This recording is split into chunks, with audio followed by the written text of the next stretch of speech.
दोस्तों, हमारे साथ ऐसा कितनी बार होता है कि हम अपनी किस्मत को कोसते हैं। हम कहते हैं हमारी किस्मत फूटी है। ऐसा मेरे साथ ही क्यों होता है? जब हमारे साथ कुछ बुरा होता है, हम आम तौर पर निराश हो जाते हैं और अपनी किस्मत पर दोष लगाने लगते हैं। हम यह सोचते हैं कि हमारे भाग्य में उठापटक लिखी गई है और सब गलतियां हमारे ही जीवन में क्यों होती। हमें लगता है कि हमारे पास सही चीजों की कमी है, जिसके कारण हम अपने लक्ष्यों को हासिल नहीं कर पा रहे हैं। कितनी बार हमने बहुत सी चीजें बस यह कहकर छोड़ दी है कि किस्मत में होगा नहीं तो मुझे मिलेगा कैसे।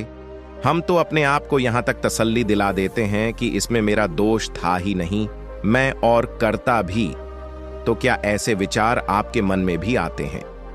तो यह कहानी आपके लिए है। एक दिन एक व्यक्ति महात्मा बुद्ध के पास आया। उसने महात्मा बुद्ध से कहा कि मैं अपनी किस्मत ठीक करवाने आया हूं। मैं बहुत दुखी रहता हूं। मैं जो भी करता हूं वह खराब हो जाता है। मेरी किस्मत मेरा साथ नहीं देती। मैंने सुना है कि आप सभी के समस्याओं का समाधान करते हैं। क्या आप मेरी भी खूबी किस्मत को सुधार सकते हो? महात्मा बुद्ध जी ने कुछ पल उसकी आंखों में देखा और उससे पूछा, ये फूटी किस्मत तुम्हें कहां दिखी? तुम्हें ऐसा क्यों लगता है कि तुम्हारी किस्मत फूटी हुई है? उस आदमी ने कहा, मैं जो भी करता हूं तो वह हो नहीं पाता, तो मेरी किस्मत फूटी हुई है। किसी वक्त मेरे पास सब कुछ था, धन, सुख, आनंद। फिर मेरे माता पिता गुजर गए। जैसे जैसे करके मैंने अपनी खुद की परवरिश की। मैंने जिससे सच्चे मन से प्रेम किया, उस प्रेमिका ने किसी और से भागकर शादी कर ली। मैंने एक छोटा सा व्यापार शुरू किया, तो जिस मित्र के साथ मैंने वह व्यापार शुरू किया, वह मेरा व्यापार ही हड़प बैठा। मुझे किसी ने बताया कि आप सारी समस्याओं का हल निकाल देते हो। क्या आप मेरी भी किस्मत ठीक कर सकते हो? महात्मा बुद्ध ने कहा, लाओ तुम्हारी फूटी किस्मत मुझे दे दो, मैं अभी उसकी मरम्मत कर देता हूं। व्यक्ति ने कहा, मैं किस्मत को कैसे दे सकता हूं? वह तो दिखाई भी नहीं देती। महात्मा बुद्ध ने पूछा, जब तुम्हें तुम्हारी किस्मत दिखाई ही नहीं देती तो तुम्हें कैसे पता कि वह खराब हो चुकी है? उस व्यक्ति ने सोचकर, मैंने कभी ऐसा नहीं देखा कि नहीं, किस्मत सचमुच खराब हो चुकी हूं।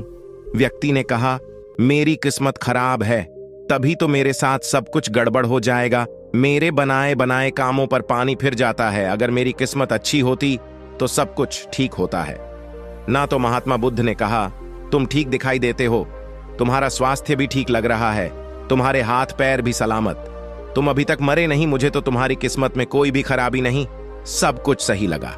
अगर किस्मत खराब थी, नौशहरा, अनुराग हो जाते हो या तो मृत्यु को प्राप्त हो, लेकिन ऐसा तो कुछ भी नहीं।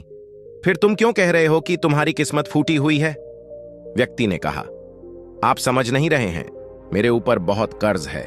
लोग रोज मेरे घर धमकाने आते हैं। जिनसे मैंने कर्जा लिया है वे मुझे मरने तक की धमकी देते हैं। मेरा घर भी उन्होंने छीन लिया है, अभी भी मेरे पीछे पड़े हैं। तो ऐसे में मैं कैसे कह सकता हूं कि मेरी किस्मत सही है?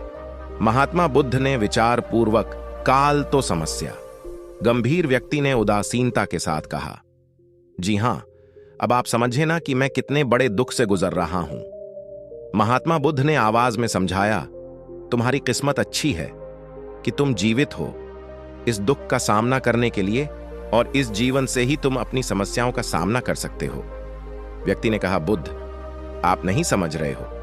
तब महात्मा बुद्ध ने उससे कहा, समझ तुम नहीं रहे हो, आओ मेरे साथ। महात्मा बुद्ध उसे व्यक्ति को अपने साथ पास वाली नदी के किनारे ले गए और कहा, यह देखो, इस बहती नदी को, इस नदी में अगर मैं एक पत्ता गिरा देता हूं तो तुम मुझे बताओ, यह पत्ता किस दिशा में बहेगा? व्यक्ति ने कहा, पत्ता तो नदी के बहाव के साथ नदी की दिशा में ही जाएगा। बुद्ध ने कहा, बिल्कुल सही, अब बताओ पत्ते की किस्मत किसके हाथ में है? व्यक्ति ने कहा, इस पत्ते की किस्मत नदी के हाथ में है, वह जहां चाहे इसे ले जा सकती है। तो महात्मा बुद्ध ने कहा, लेकिन पत्ते तो मेरे हाथ में है, मैं चाहूं तो इसे नदी में डाल सकता हूं, चाहूं तो नहीं। व्यक्ति ने कहा, तो फिर इसकी किस्मत आपके हाथों में है, आप जहां चाहें इसे डाल सकते हैं। महात्मा बुद्ध ने कहा, लेकिन इस पत्ते की किस्मत मेरे हाथ में नहीं है। मैं जितना भी चाहूं इस पत्ते को सूखने से नहीं रोक सकता। यह सूख ही जाएगा और मर जाएगा। जब तक यह पेड़ पर था, यह हरा था, इसे ऊर्जा मिल रही थी, लेकिन अब यह पेड़ से अलग हो गया है। अब बताओ, इस पत्ते की किस्मत अच्छी है या बुरी? व्यक्ति ने कहा, अब तो इसकी किस्मत बुरी है, क्योंकि अभी अपने पेड़ से अलग हो गया है और ज्यादा दिन जीवित भी नहीं रह पाएगा, धीरे धीरे सूख जाएगा। महात्मा बुद्ध ने कहा, अभी ये हमारा नहीं है, अभी भी है, जीवित है, और लाभ यह है कि अभी ये पत्ता वह सब कुछ कर सकता है जो वह पेड़ से लग रहे पत्ते कर सकते हैं। बुद्ध ने वह पत्ता हवा में छोड़ दिया, वह उड़कर दूर जाता है। तब बुद्ध ने कहा, देखो, पेड़ पर रहकर भी कभी इतनी दूर नहीं जा सकता था। आज इसने स्वतंत्र होकर उड़ने का आनंद लिया है। फिर वह पत्ता उड़कर नदी में जा गिरा। बुद्ध ने कहा, देखो, अब वह पत्ता नदी में तैरने का भी आनंद लेगा। और अगर तुम ध्यान से देखो तो यह पता कितने ही छोटे छोटे जीवों को अपने ऊपर बैठा करंदी के एक किनारे से दूसरे किनारे पहुंचा रहा है। इस पत्ते की भी किस्मत अच्छी है, क्योंकि वह अपने नए अवसरों को ढूंढने में लगा हुआ है। तुम्हारी समस्याएं तुम्हें उड़ने का अवसर दे सकती हैं, यदि तुम उन्हें सकारात्मक नजरिए से देखो। उस आदमी ने वहां खड़े होकर महात्मा बुद्ध के बातों पर विचार किया। धीरे धीरे उसने पूरी कहानी के पीछे छिप गई गहरे अर्थ को समझना शुरू किया। वह महात्मा बुद्ध की ओर देखते हुए बोला, आप सही कह रहे हैं। मैंने अपने भाग्य पर ध्यान दें, अपने दृष्टिकोण को सीमित कर दिया था। मैं इतना प्रयास कर रहा था कि समस्याओं और मुश्किलों पर ही फोकस करता रहता, जिसके कारण मैं उनमें मौजूद अवसरों को देखने में असमर्थ था। मुझे अब समझ आ गया है कि मेरी फूटी किस्मत बस एक डर और निराशा से उत्पन्न एक धारणा थी। ये कहानी हमें यह सिखाती है कि हमारी किस्मत हमारे हाथ में होती है। हम खुद अपने जीवन की दिशा निर्धारित करते हैं। हमारी समस्याओं का हल भी हमें ही निकालना होता है। चुनौतियों को एक अवसर देखकर हम आगे बढ़ सकते हैं और अपनी किस्मत को सुधार सकते हैं। दोस्तों, ऐसी कहानी है हमें जीवन जीने का तरीका सिखाती है। अगर आपको यह कहानी पसंद आई और आप हमारे चैनल पर और बेहतरीन कहानियां देखना चाहते हैं तो सब्सक्राइब जरूर करें। धन्यवाद।